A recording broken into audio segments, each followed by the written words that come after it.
అలాగే ఒక అరుదైన రికార్డు కూడా ఉందండి. బాలకృష్ణ తండ్రి గారైనటువంటి విశ్వవిఖ్యాత నట సార్వభౌమ ఎన్టీ రామారావుతో కలిసి రజనీకాంత్ ఒకే ఒక సినిమాలో నటించారు. ఆ టైగర్ అంటే దాని సినిమా పేరు. ఈ సినిమా గురించి ఇక్కడ ప్రత్యేకంగా చెప్పుకోవాలి మనం.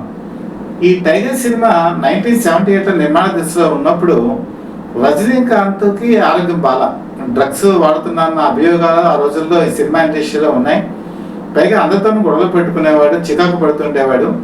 అందుకని ఈ సినిమాకి దర్శకుడు నందమూరి రమేష్ వెళ్ళి మొట్టమొదట ఈ సినిమాకి మనం రజనీకాంత్ అనుకున్నాం.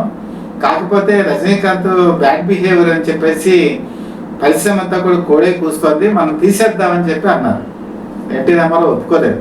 లేదు, ఒకసారి మనం ఈ ప్రాజెక్ట్ నుంచి కనుక రజనీకాంత్ని తీసేస్తే అతని భవిష్యత్తు పాడైపోతుంది, నేను అతనితో మాట్లాడతానని చెప్పి కౌన్సిలింగ్ ఇచ్చారు.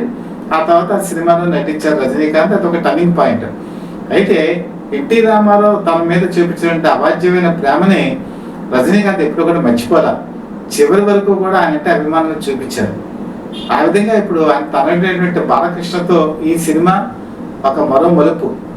ఎందుకంటే బాలకృష్ణకు ఉన్నటువంటి ఇమేజ్ ఈ కాలంలో చూస్తే ఆయనకు అపజయాలంటూ లేవు, ప్రతిదీ కూడా విజయం సాధిస్తూ వస్తున్నారు.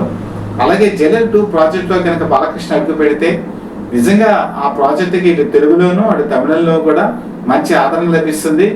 1000 కోట్ల క్లబ్కి చేరేటువంటి అవకాశం కూడా ఉంటుంది. ఈ హోప్ అయితే అందరికీ కూడా ఉంది. కాబట్టి ఆ నటించాలని మనం కూడా కోరుకుందాం. ఇంకా వాళ్ళు పూర్తి స్థాయిలో ప్రకటన చేయాల్సి ఉంది.